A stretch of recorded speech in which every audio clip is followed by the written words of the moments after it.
So the first thing that we are going to cover here is about the Oracle database architecture, about the Okay. shared global and the background processes that are involved in that. Okay, just give me Mhm. 1 minute. Wait a minute. Let me get the PPT.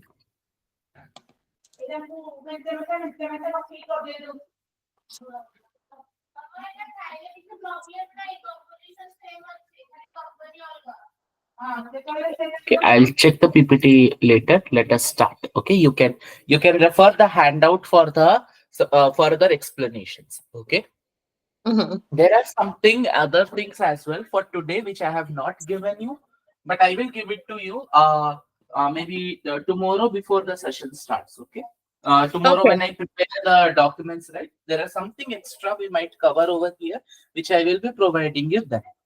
Now, the first thing that we are going to check here is about the Oracle database architecture.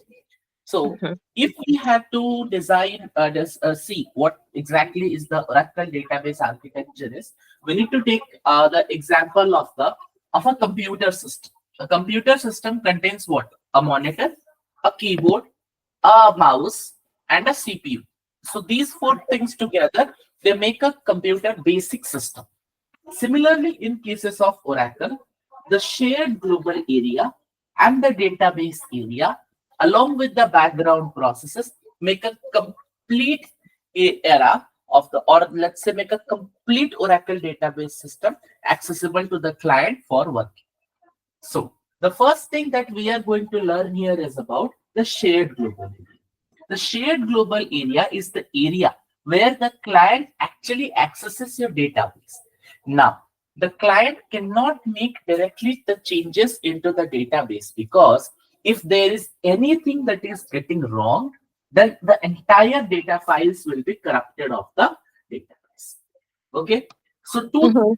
overcome this particular difficulty, what they did in cases of Oracle is they gave them a virtual area where the client will request for the data and the data will be kept in a particular place where the client will do the changes, and the client can also roll back the change whenever he wants, and after he issues a commit statement, all the data all the data will be then written back into the data files. So this is how the Oracle architecture basic component was being set up. So coming to the shared global area, in the shared global area there are many different components of the shared global area.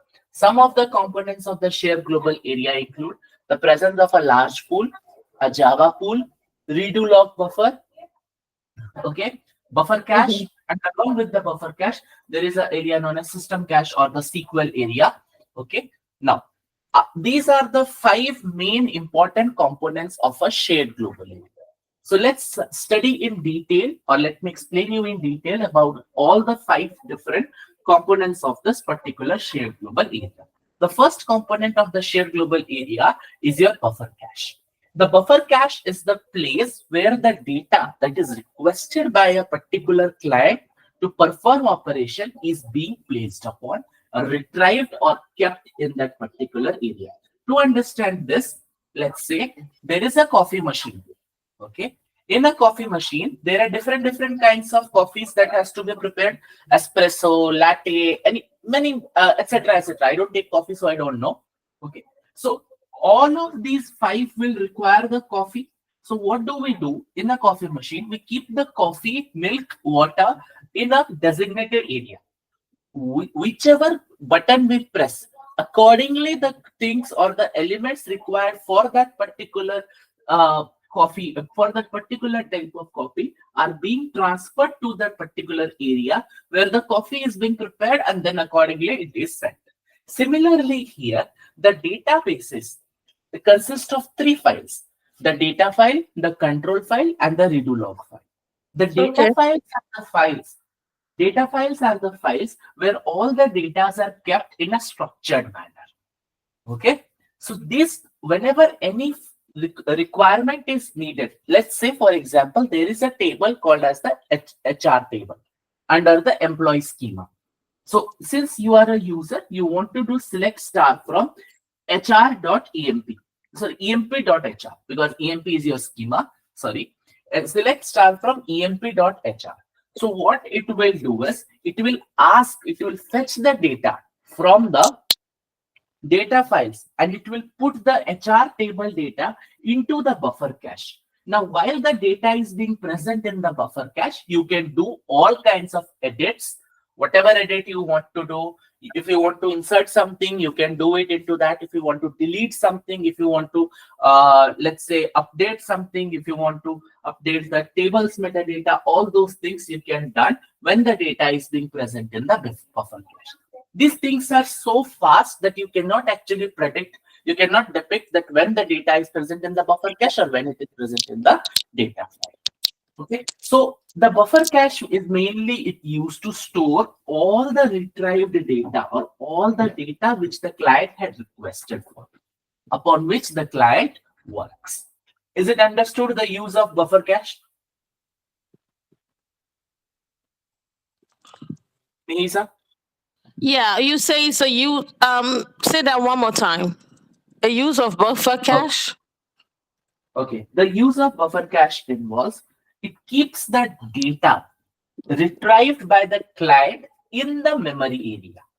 It keeps all the data that is retrieved or requested by the client. To be in short.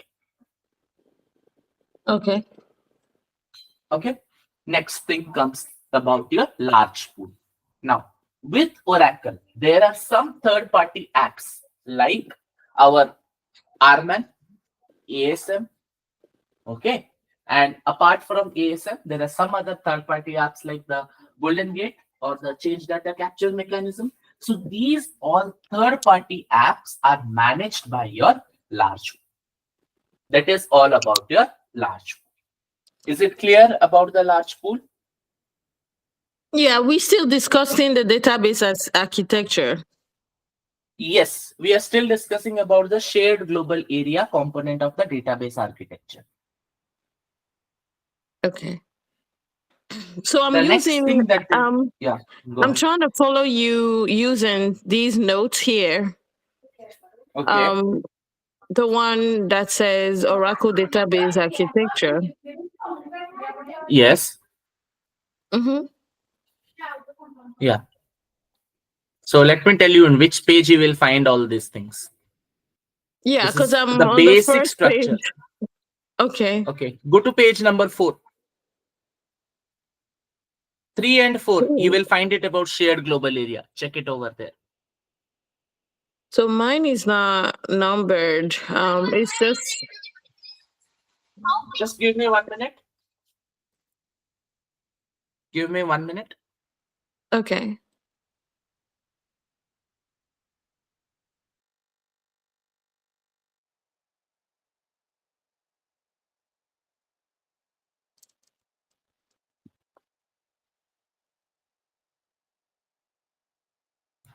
Share Yes. global area. Yeah. It starts from page number 3. So mine is not numbered. I'm using my phone to look at it and it's not numbered. But I see somewhere here it says shared global area. Yes, you will find it there. Okay, I got it then. Okay. And we are The next discussion thing, we are yeah, discussion we are discussing buffer cache, redo log, and share pool.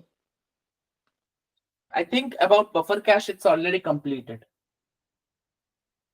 Buffer If you cache. give me Okay. time and I'll complete the things, then you can go through it as at a time. It will be Of easier course. for you. Of course. I got you. Okay. Okay. Give me the Hmm. time. Give me the time to complete it. Okay. So once I Yeah. complete it, then it will be easy for you to go ahead and read those documents. Because if you keep on following one by one, then we will be not be able to cover it within the short time. Okay. Okay. So the next Yes. thing is about your Java pool. Okay. So Oracle has our forms and reports. So all these forms and reports, whatever it is, the programs are built in Java. Okay. Or APIs. Our Mm-hmm. APIs are also built in the Java. All these Java programs are always controlled by our Java pool. The Java pool manages all these required programs. There is one more component in the SGA or the shared global area. The component name is shared pool or the streams pool. The shared pool or the streams pool, it basically controls our change data capture mechanism. The Mhm. CDC or the change data capture mechanism is a mechanism in which the data is copied from the production to any other database, maybe a Oracle or a non-Oracle database. The process in which all these are covered, the data is being transferred, it is known as our change data capture mechanism. Okay, so the CDC or the change data capture mechanism or the replication in Oracle, all these things are taken care by your streams pool. The next component here comes is about our redo log buffer. Now, all the changes, whatever is happening in the data that is present in the buffer cache, the changes are stored in the redo log buffer. So these changes are noted by a number known as our system change number or the SCN. The SCN or the system change number is very beneficial when it comes to recovery in cases if the system is getting crashed. Okay, any changes that we are doing, the changes need to be committed so that they will be written into your database. Whenever we issue a commit statement, whatever changes had been taken place in the database that are present in the redo log buffer are transferred into the redo log files, which is present in our database by the LGWR or the log writer background process. So any statement that is not committed and we are doing a recovery of our database, those statements are rolled back. Those changes are completely rolled back. So this is about our redo log. The next and the last component of our shared global area is about the shared pool. Okay, so streams pool we have studied. Now will be studying about the shared pool. The shared pool contains two parts. The first part of the share pool contains the library cache. Now the library cache, what it does is it contains all the scheme, it contains the report of all the schemas metadatas, the tables metadatas, the access to a particular schemas, and all those reports are present in the library cache. The other part of the shared pool is known as our data dictionary cache. Okay, yeah, data dictionary cache. So these both things, contains the SQL history, the execution plan of the data, okay, and also whether any SQL that has been entered that has come already into the database or not. So all those informations are present in our shared pool. So what does the main function of shared pool comes here is whenever any SQL statement is being fired by the any SQL statement, not one or two, any SQL statement that is fired by a user, it first comes into our shared pool where in our shared pool they will check whether this SQL has a history or not.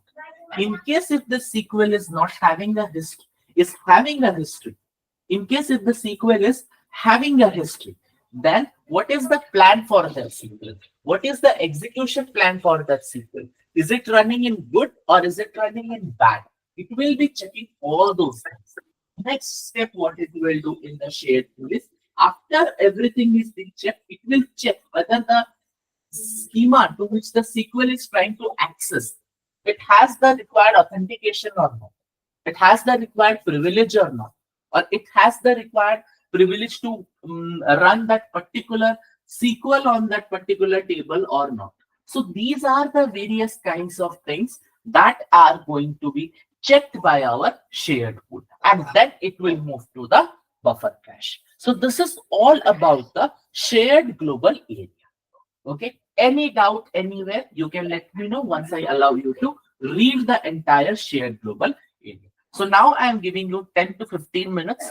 Okay, go through each and every component of the shared global area and then let me know whether you need any further explanation or you're okay with the shared global area. Then I will proceed with the database files. Okay. Yeah, please go through it. And in case if you need any further courses on this one, Mihiza, you can contact Yes. me out. Okay, we will schedule a call as well. Okay, then I'll tell you all the further processes what you need to do if you want to take exact courses on these things as well. Okay, Okay.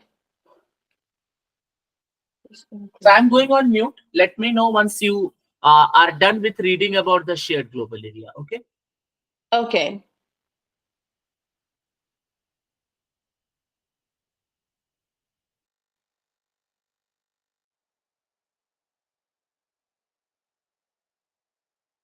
Is it a shared global area or the system global area?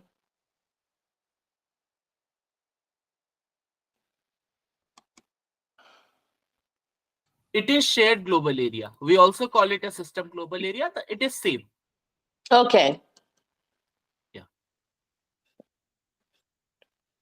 Then we will learn about the Oracle database architecture. Once you are done with the reading, let me know. We'll start. Okay. All right. System. Okay, I'm done with the system global area, the key component. Okay. So shall we proceed further, or do you want to proceed further? We can Read further. proceed. Okay. Next comes to the database architecture. Okay. So shared global area is a main component of the database architecture which we have covered. The other components of the Oracle database architecture include an instance. Okay. The second one that is included in it is a database files. So there are three types of database files. Now, the catch is here. The data files contain the data that is to be present in the database. Okay. The control file contains the properties of the database.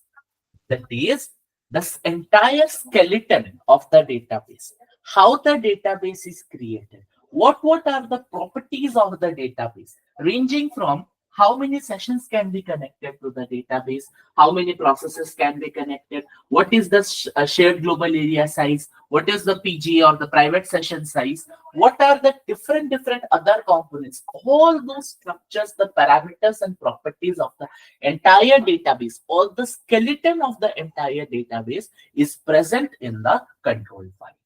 Okay. Now, data files. The data files are basically stored in disks.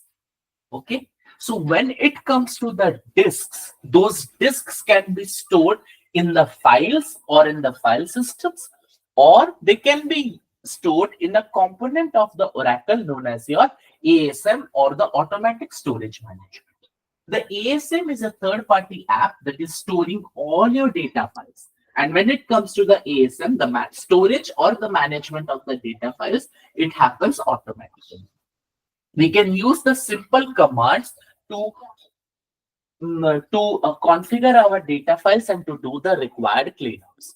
When it comes to the file system or the traditional method of keeping the data files, the disadvantages there is every time a file system is getting filled, we have to do a migration of our table space, and that will require a downtime.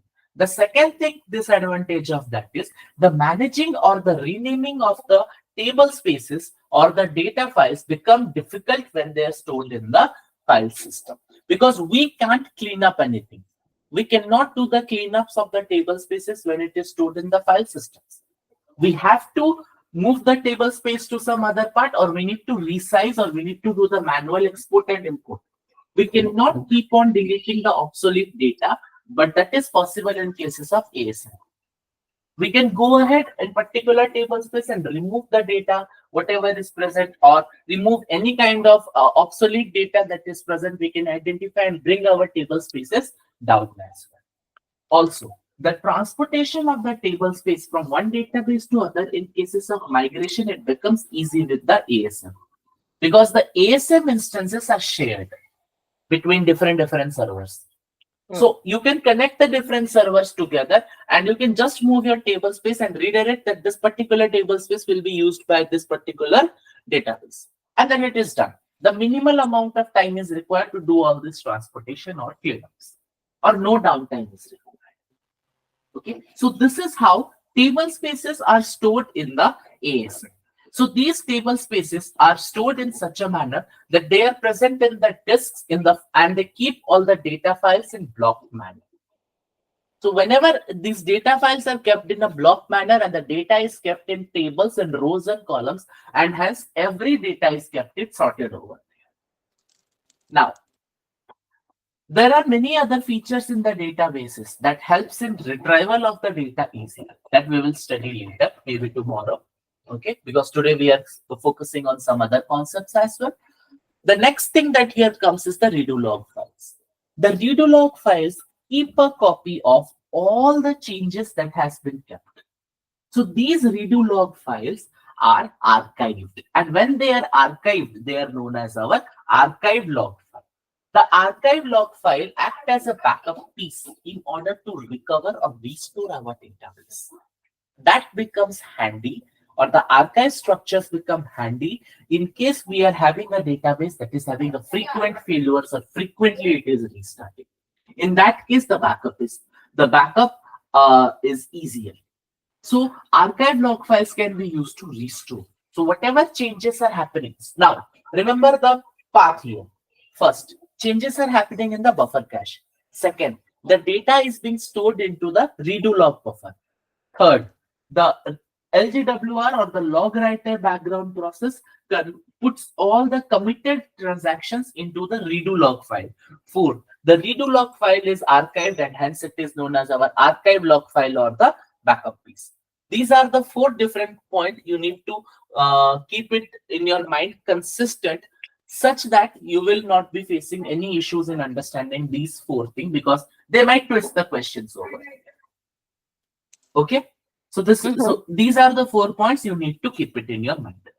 Now, once all these things are happening, so what happened is Oracle developed, like developers and all, they came together and they developed. So what they saw is every database is having only one instance. Okay, so that one instance, it can have maximum 500 connections. But what if there are more number of users? How to connect to a database? Because exactly 500 users are working at a time and all the connections are active and there are no inactive users, it is difficult for other users to connect. We might face issues as well. So what the developer suggested is, what if we have 4 instances? Then the Oracle asked, okay, so if we are having 4 instances, and in the 4 instances, let's say 2000 users are there. The 2000 users are trying to update one table. How the changes will be interacted? How they're trying to update or insert or select one particular table. In that case, the table will not be fetched by anyone. Now, to overcome this one, what the developer said is, okay, fine. Let's do one thing. Let us put all the 4 instances connected intra-network in between the instances. The shared area of all the 4 will be shared together. The 4 instances will be connected together and they will be connected to the database.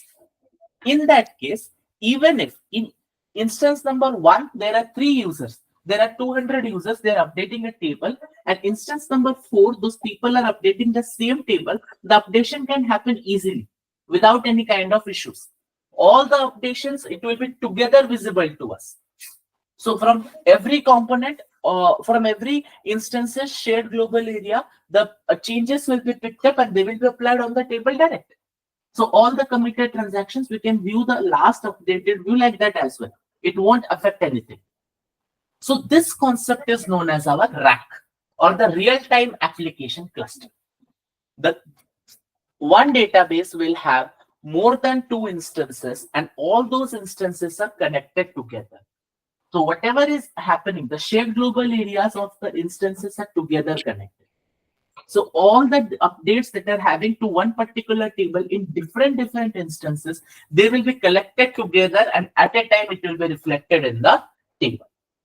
So this is how the shared global area application concept came into the, the rack application concept came into the scene. Then they asked one more question. Okay. So now, tomorrow we will study details about the rack. Okay, don't worry. But I'm just giving an insight because this is a part of the architecture. When it comes to the rack, they said, what if one of the instance fails down? Then the developers had an answer to that. The developer said, if one instance is failing down, other instances will be supporting that particular instance to come up. That is termed as our instance recovery. Okay. Now, there are two concepts, instance recovery and crash recovery. Crash recovery comes whenever there is a single instance. Okay. Instance recovery comes in cases of the rack. I will explain you this one tomorrow. How this rack, what is this instance recovery and what is this instance recovery coming? What are the other concepts of rack? So this is how the rack thing came into the scene. Is it understood about the rack or do you have any questions? It's understood. Okay. I hope the things are going well for you. You're able to grasp me out. Yeah, I can hear you. It's just I can hear you. I mean, it's just not the best of the sounds I'm getting, but it's okay. I can So get you're my head having around issues it. with sound? No, yeah, but it's fine. It's on my side. I don't have Oh, the I thought best. it's on my. Yeah, it's on my side. It's okay. I can hear you. It's okay. Okay, because It's I have switched understood. on my noise cancellation on my headphone. That's why I was worried that what Oh, happened. okay. That's fine. You're Oh, okay. It's on my side. okay, fine. So the next concept here comes is, so what the people said that, okay, now each database will be hosted on a server. Now each database will also have a CPU, it will also have memory resources, it will also have fans, or it will also have those let's say big boxes in which the data files will be present. So managing uh, 10 to 20 such databases is okay. We can do that. But managing Mhm. 2000 such databases is a havoc. So they came back again. They said, this is not possible. It is not happening. The resources are getting wasted. That's one point they highlighted. The Oracle highlighted that, okay, the resources are getting wasted because, let's say, one database is hosted on one server. So what they are telling, the server is having 70 TB of CPU, but that database is using only 1 GB of CPU. Okay, it's only using 1 GB, or let's say even lesser than that CPU. Then how are they going to manage? Now this is a concern. So what the developers suggested is, let us do one thing. Let us prepare a particular container which will have this and all the resources, and put databases together in one particular container, so that all the resources for that particular container will be shared among the databases that is present in that container. In that case, whatever amount of CPU will be required by a particular database, it will be using it accordingly, and the other databases will be sharing the resources. Now, in our example, the 70 TB database, the 70 TB CPU storage, which was being shared by only one database, now it is shared by 10 databases. In that case, each database is allocated 7 TB, or let's say one database is requiring 20 TB of the CPU, he can take it because one of the databases is requiring only 1 GB of CPU.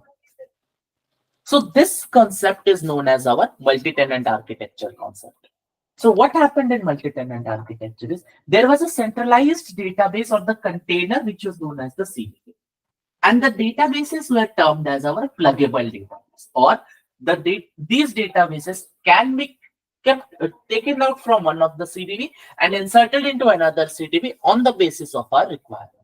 Now, this particular system make the databases movable from one server to another server. They said that now you can move it from one CDB, one container to another container. So this became very beneficial because we can make sure that our application and our database can be hosted on one single container. So when it comes to the application container is also a pluggable container. It is connected to the master CDB or the main container of the particular application. In that application container, the application PDBs will be present. Further, if there is a detailed structured discussion about this, which is not included due to our given current concurs, okay, but this is the basic concept of the multi-tenant architecture, which is a part of our database. Is it clear about the multi-tenant architecture? Are you able to, you can go through the Oracle database architecture document now and let me know once it is done. Then we will move forward to the other concepts. Okay.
We can move on.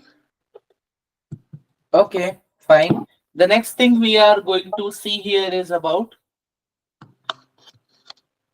Hi, Abhishek. Yeah, hi, Himanshu. Sorry for interrupting you. Abhishek, I want to know more one thing. Now it's 7:39. Okay. So today we'll go for more than 1 hour and 1 hour only. It is going to be a 2 hours class, Himanshu. For today. For today. Yeah, it is going to be a 2 hours class. 2 hours will be sufficient for the interview preparation, Himanshu, per day. For you are saying for today for 2 hour and for entire. Entire, we have 3 more days, okay? Yeah. So, Yes, because yeah. here, So sorry. Abhishek, I have one another meeting. So right now is available in the session, but in between I Okay. disconnect for another session. So please take care. Okay. If anything you want from my end, so you can message me. So then I will help you out. Okay. It's okay, like for being both of us in the meeting, you can disconnect as Yeah. well. I was about to ask you that it's better Yeah. if you That, can leave that, us that's what guys I'm both. telling you. Because I'm Yeah. already engaging another session. That's what I'm telling you. Okay. Yeah. Okay. Carry on. Okay. Yeah. Yeah.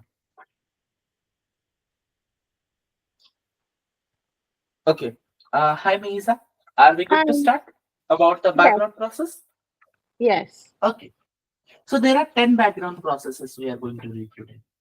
Yesterday I had explained you about 4 or 5, I believe. I explained all those together again today, and along with that, some extra additional background processes as well.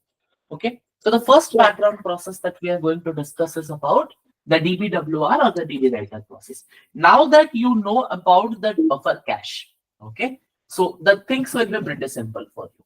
So DBWR writes the all the blocks of data, including the changed block and the unchanged block of data from the buffer cache into the data file. Hence, this writing is slow and it is always delayed. Okay. To overcome this kind of delay, what happens in cases of Oracle databases? We have another background process known as the LGWR.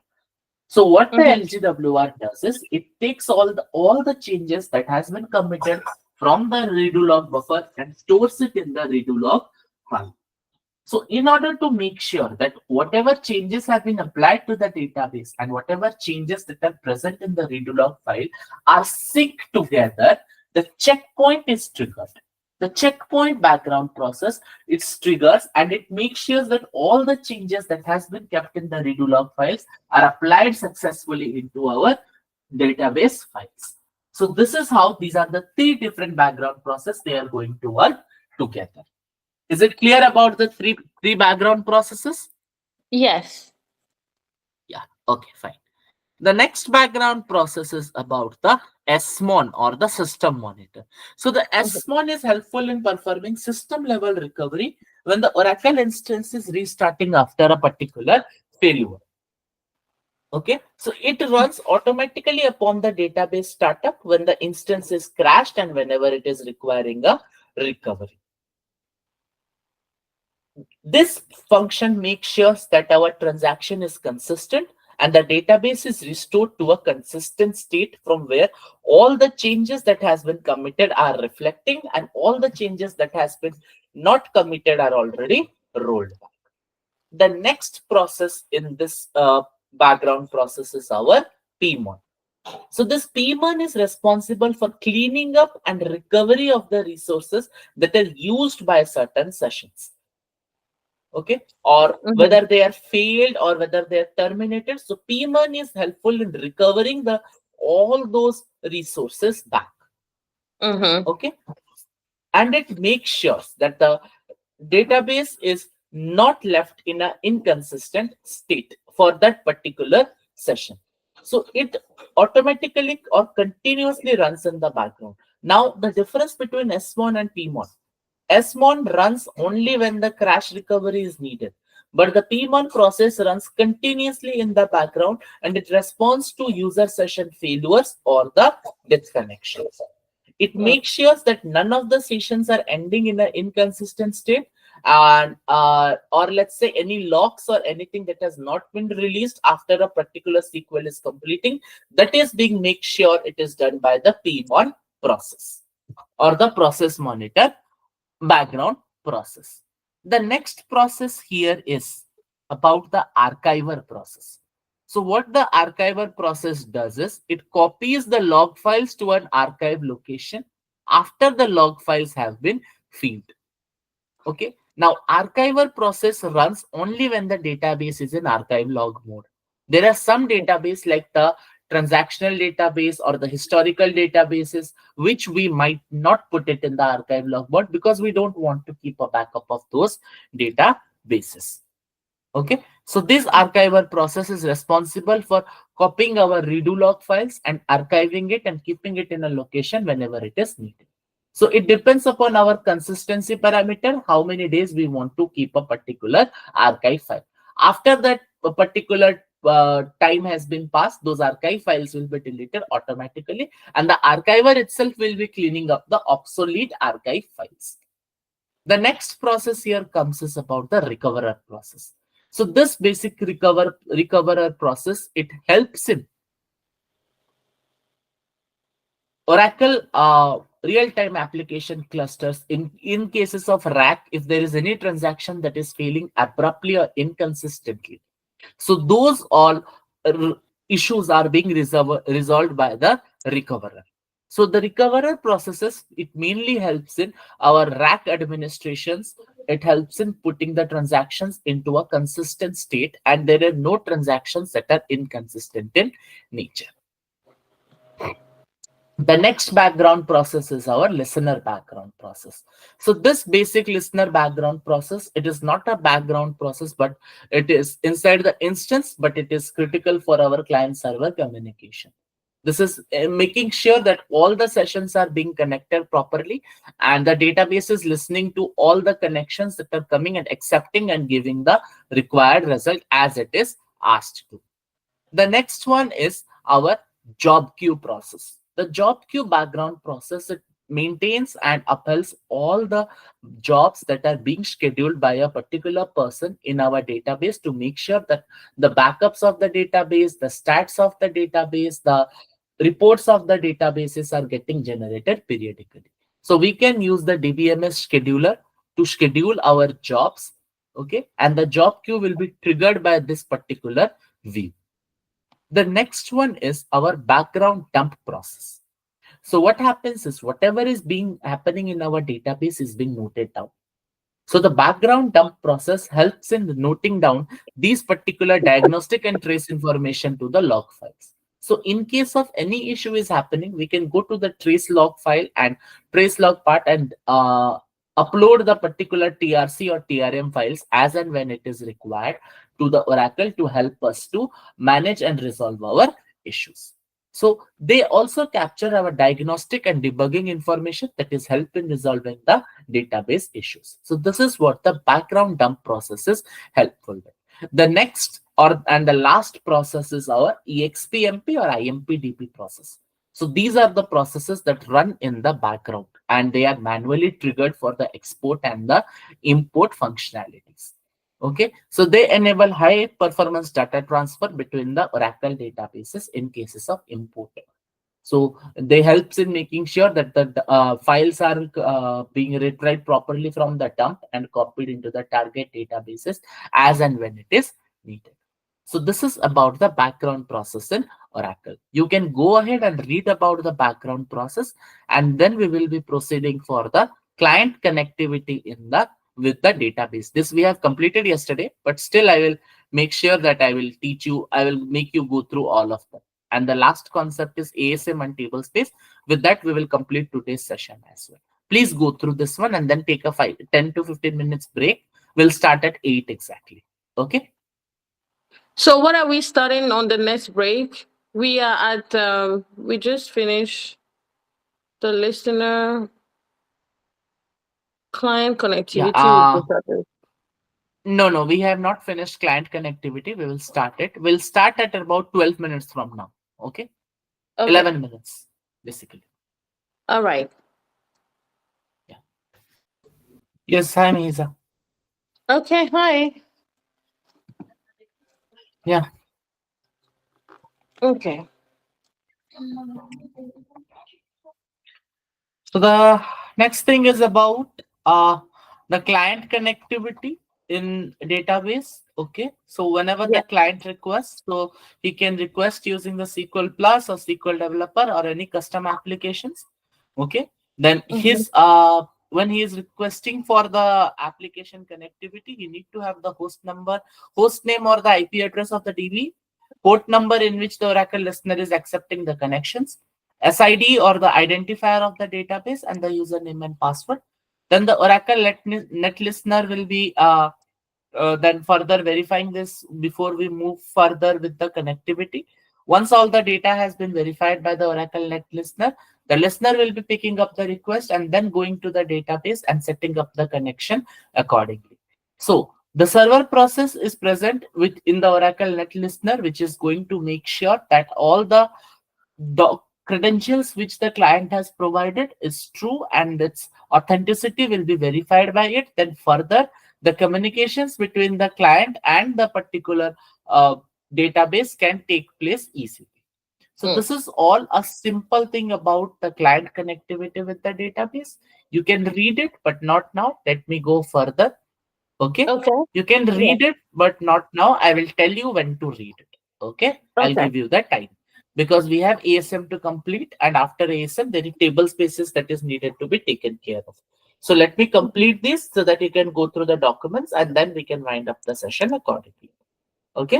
The ASM or the automatic storage management was introduced in 10G or Oracle 10G, but the development came like 11G, 12C. Now, when it comes to the rack application services in 19C and 12C, the ASM is being used extensively. Okay, when we are having the rack concept present for a particular database. So there are various key features of the ASM. That is the disk group management. The first key feature is the disk group management. So what is the disk group management is? So every part of the data files are present in the disk. So all these disks are together grouped as the disk groups. So in cases of ASM, instead of individual disk files, the group of disk files are being taken care of easily. Next is redundancy and mirroring. So different level of redundancies are given by ASM to make sure that we don't have any kind of disk failure. So there can be normal redundancy, there can be a high redundancy, there can be external redundancy. So these are the three different types of redundancies. So these redundancies make sure that there is a high tolerance. So mirroring means there is a copy of our disk that is present. It is being copied to some other disks in order to make sure that we have a high availability. So normal redundancy means each file will be mirrored into two different disks. High redundancy means each data file will be mirrored into three different disks. Then external redundancy is, so we will be using the mechanisms like RAID to make sure that we have the redundancies. So this is a RAID, what is the RAID algorithm, how it is work. This is a very detailing concept which we need not go right now. The next one is stripping. So stripping refers to the concept where the data will be spread across multiple disks within a disk group, so that it will be easy for us to retrieve the detail, or the IO operations can be done in parallel. So the stripping will be improving this overall throughput by balancing the work balance across multiple disks, reducing the bottleneck issues in cases of the IOs. So another one important concept of ASM is our dynamic disk group management. So all our disk groups are managed dynamically in nature. That is, it acquires the spaces as it requires. It does not keep anything extra with it. Okay, so the scaling up process is become easier, and we can do it without requiring any kind of downtime. The next thing that comes here is about the automatic rebalancing. When it comes to automatic rebalancing, it means automatically the data is redistributed whenever any changes are being done to the disk group. So that is possible. It is adapting to all kind of changes, which means that ASM is flexible, and hence we can have a easy storage management.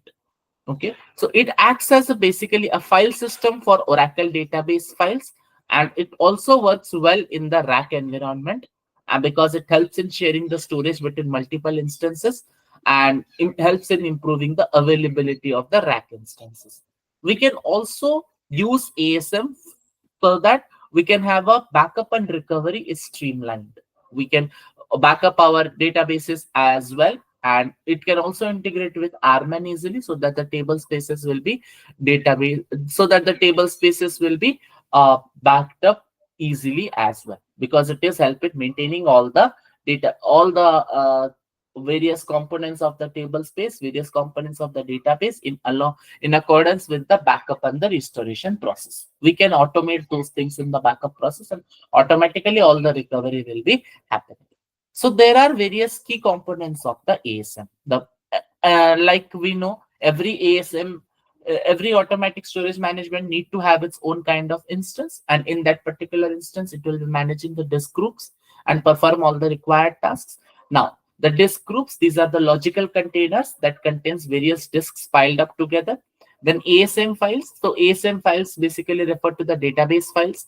That is, for example, the data files, control files, redo log files.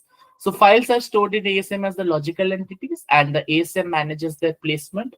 Then ASM metadata. So that is the track of the location of files within the groups, redundancy levels, stripping configuration. All these are the metadata of the ASM. Okay, and it is crucial for the ASM's ability to manage and access files. Next is ASM listener. So ASM listener also so anyone is connecting to trying to connect to the ASM, that is managed by the ASM listener. It is similar to the client architecture present. And then I have given you how ASM works. That is something which you can read later, and the benefits of ASM, which I have clearly explained you right now. The last concept for today, which we will be covering, is about table space.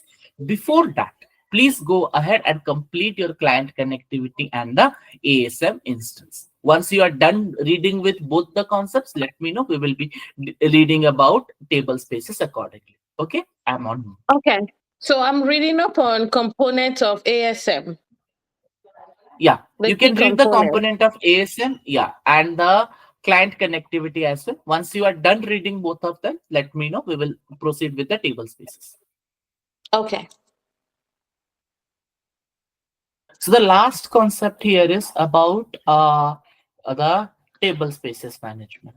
So table space is basically the logical storage unit that stores the various groups like data, tables, indexes, and the large objects. Okay, so Mm-hmm. this is basically the table spaces are basically consisting of the data files. So various data files together consider the table space. So these table spaces together are stored in the disks. So the logical grouping of these data files is termed as our table space. So these table spaces helps in organizing and managing storage in a very efficient manner.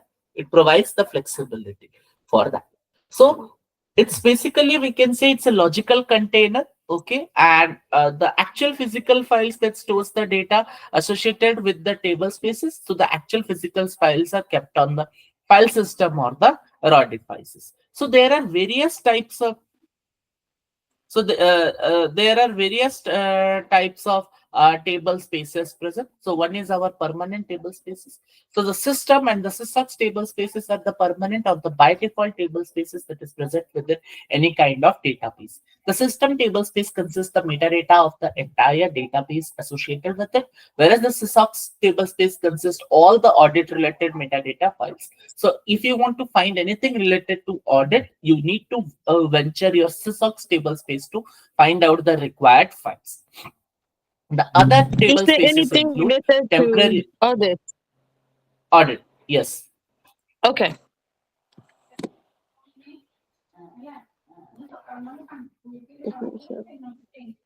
Yeah. So the next one is our temporary table spaces. So there are some certain queries that require a certain amount of space to be present only when till they use the but only when that actual data is being retrieved. So that is possible in cases of the temporary table space. So in case of temporary table space, the amount of utilization here depend upon how much time the query is going to require it. Once when the query is complete, a particular query is complete, then the table spaces utilization will be back to the normal. So temporary table space is very useful when we are executing large queries or when we are using the indexes. The next one is our undo table spaces. So these undo table spaces will contain all the informations until and unless for a particular transaction, until and unless the changes are being committed. Even if after committing, it will keep for a particular time the all the changes that has been done in it. The old values will be kept in the undo table space. By default, that parameter is known as our retention parameter, which is 1 day. So even after we are doing a changes on a table, the old values will be kept in the undo table space for at least 1 day before it is being wiped off completely.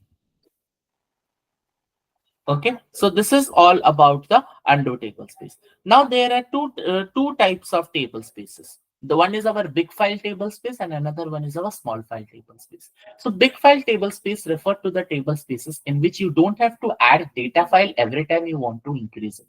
You can just only increase the size of that big table space. It's a big block Okay. that is associated, and the maximum size of the of a table space can be 32 TB. So you can put the auto extend on as well. So you can start using the big file table space, and you can increase the space up till 32 TB. When it comes to small file table space, so every time if you want to increase the size of a particular table space, you have to add a particular data file. So we can say the data file size can be 1 GB as well. Okay, or 100 M Mhm. or 10 M, like that can be the 10 MB, like that can be the data file size. So each of these have its own advantage.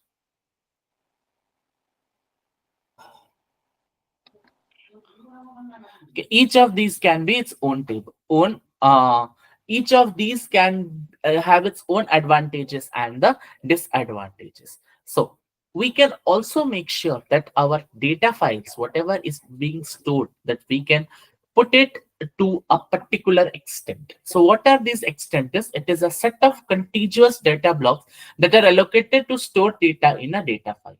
So whenever more space is needed, the additional extent can be given to the required table space. So for using the extent, the auto extend must be on. So we can extend our table space to, let's say, 1 GB, additional 1 GB if it is getting filled, or additional 1 TB as well, we can mention. And according as per our need, we can give the extent accordingly. The next one is present next component in our table space is our segment. So segment is basically is a collection of extents allocated for a specific database object, for example, a table or an index. Okay, so these segments can grow dynamically by acquiring additional extent whatever is required. So whenever it comes to the table space, we can create a table space, create table space name, followed by the data file name and size, and auto extend up till what size we want to do it. The next is we can add data files to a table space. So in case if it is a big file, we can only keep add data file. If it is a data file and we need to specify the data file name over there in cases of big file table space. In cases of small file, we need to put the alter table space add data. So a new data file will be added in cases of a small file table space. So you can manage, that is you can restore, resize as well. So the command to use is alter table space data file, then the data file part followed by resize, and to what size you want to resize. We can also check our usage for our table spaces using various views like the DBA table spaces or the DBA data file. So you need to remember these views. I have mentioned the views in your handouts. Okay, so whenever they ask you, you need to make sure that you are well versed with the required views. Okay, so the next thing that it can come here is about the dropping a table space. So whenever all the independent whatever objects in the table spaces are present, if they're moved or they're deleted, post that you can only drop your data file, a table space. Otherwise, you cannot drop your table spaces. So you can use the drop table space followed by the table space name, including the contents and data files.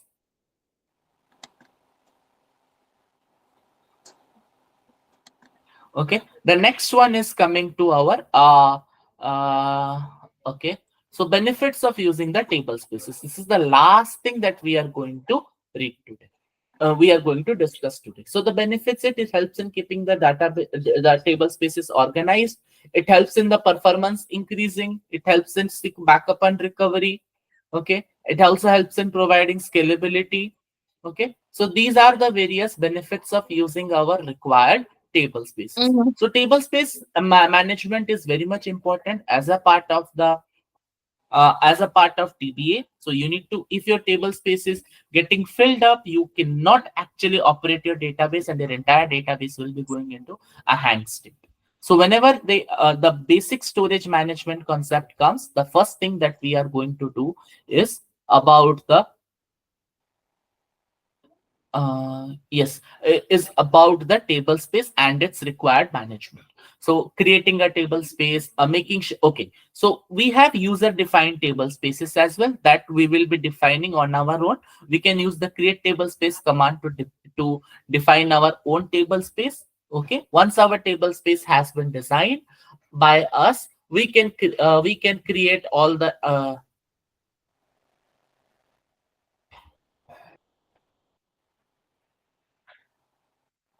we can create the required table spaces accordingly.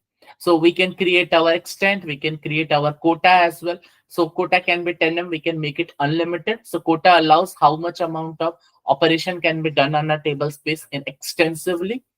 Okay, so these are the various things that are possible when it comes to the table space. So the three main important concepts about our Oracle database architecture, that is the background process, the shared global area, and the table spaces have been discussed. And in addition to that, what is the collectivity of the client with the database and the ASN has been completed in today's session. Tomorrow's session will be again of the 2 hours where we will be covering many more things, that is with respect to the users, with respect to the indexes, with respect to the views, then what are the stats and the other additional concepts of the entire Oracle database. The following day, that is, tomorrow will be day 2, and on day 3rd we will be learning about the RMAN, backup and recovery, stats collection, performance tuning and optimization. These are some, and something a little bit of concept about the Golden Gate, rack administration, little bit of concept about the Golden Gate and TDE, because that's what they had mentioned. Okay, and the last day we will be covering some concepts on Linux, and I will provide you the relevant interview questions on that as well. Okay. So I was asking in the chat if you are going to work on a good resume for me so you can cover all of this that we went over so that I can apply for So, others.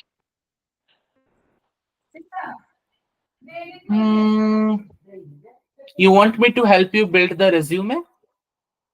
Maybe I thought these people I, from Insuretech will help you out. yeah, I thought this is part of the package. So I'm supposed to speak with them, not you, right?